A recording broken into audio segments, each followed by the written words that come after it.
So guys, magandang araw sa inyo lahat. Welcome sa YouTube channel natin, no? Captain Alas YouTube channel. So guys, maraming salamat sa mga subscriber natin dyan na wala sawang sumusuporta sa ating YouTube channel, no? Kung meron po kayong mga gustong i-topic natin, mag-comment lang po kayo. At sa mga hindi pa po nagsusubscribe, kindly subscribe my YouTube channel, no? Captain Alas YouTube channel. And then, tapusin nyo yung ating video, guys, no? Kung gusto nyo yung mga ganitong kind of video. So, open tayo. Pwede kayo mag-comment. At pwede rin tayo mag-open ng mga topic kung anong gusto nyo i-topic. So, guys, today meron tayong i-unbox. Meron tayong binili sa online na switching power supply, no? 60 amperes. So, backup power supply natin to, just in case mag-failed yung ating power supply, no? So kumuha tayo ng medyo mataas ang amperahe para okay. So okay naman ang packaging nito, no? Ayan guys, no? Bukod sa may bubble wrap, doble pa yung karton, no? So ito, ba ito, may mga code.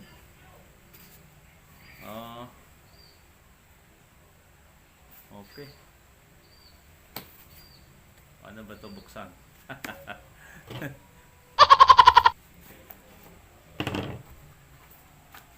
Alright, so eto guys yung laman sa loob, oh. Ayan, oh. So description nito 60 amperes. May nakasulat pala dito, guys. Ayan, oh. Input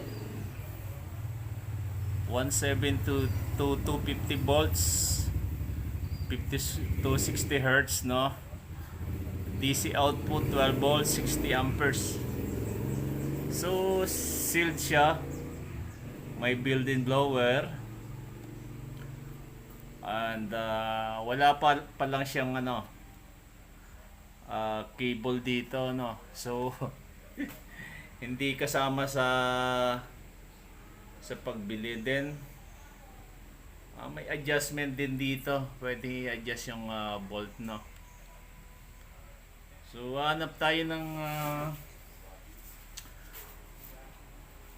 dito sa input niya, no? Lalagyan natin. So okay. Hanap muna tayo ng ilalagay na wire dito, no, papunta sa outlet. Pero mukhang okay naman, no? So let's go.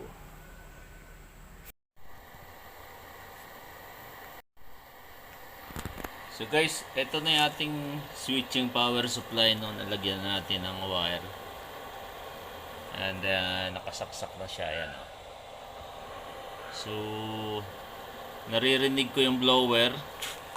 Then tetest rin natin yung output voltage niya. Kailangan syempre 13.8 volts, no. So nai-adjust natin to.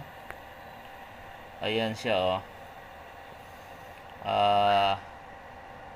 So nagpo 14 volts, no. Okay lang naman yan, guys. So ayun yung adjustment, ano niya, yung kulay dilaw. So eto, yan, oh. 13.9. So okay lang to. Mas maganda nga na medyo mataas yung voltage, no. Alright. So lalagyan na lang natin ng wire dito, negative, positive, papunta sa radio. So yun, lalagyan natin. So guys, ikakabit na natin yung ating backup na switching power supply, no.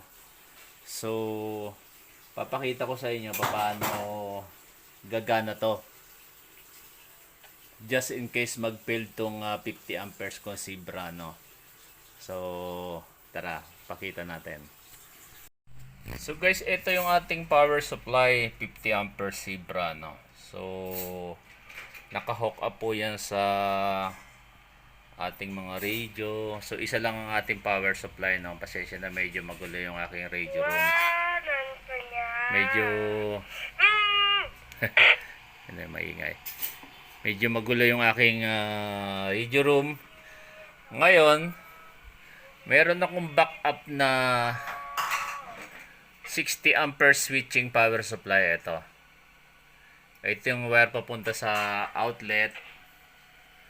Ito naman yung wire na papunta rito sa Zebra ko. So simulation, just in case mamatay to. For example, ito. Okay. So namatay, ibig sabihin nag-shutdown, no?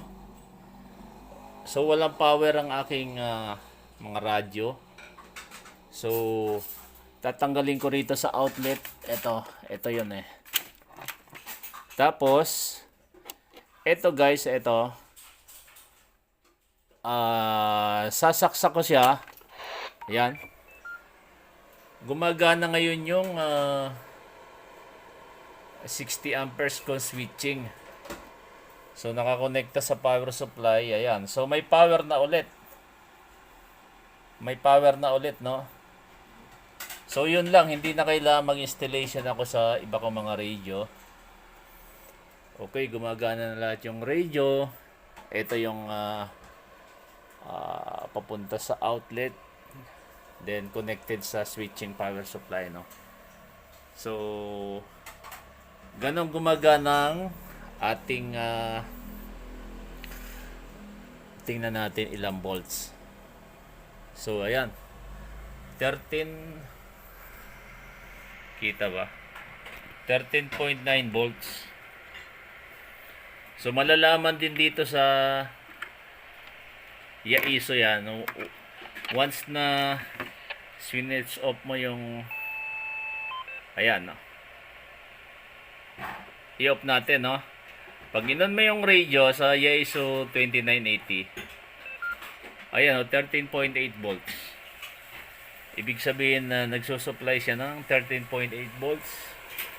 Itong aking backup power supply. Okay.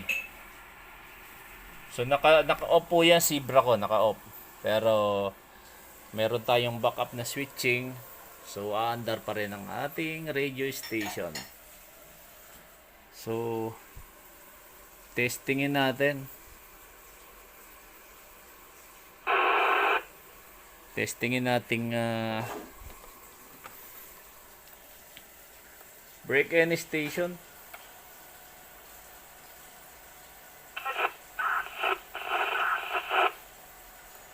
Magandang hapon dyan. Sino to? Medyo napuputol. Kamusta ang pasok dyan? 1, 2, 3, 4. Bumingga naman dito. Sa akin lang bumibitaw. Nabitaw yun sa'yo. Okay, sige. Magandang hapon dyan, Blue Eagle. Okay, bumibitaw yung speaker mic ko.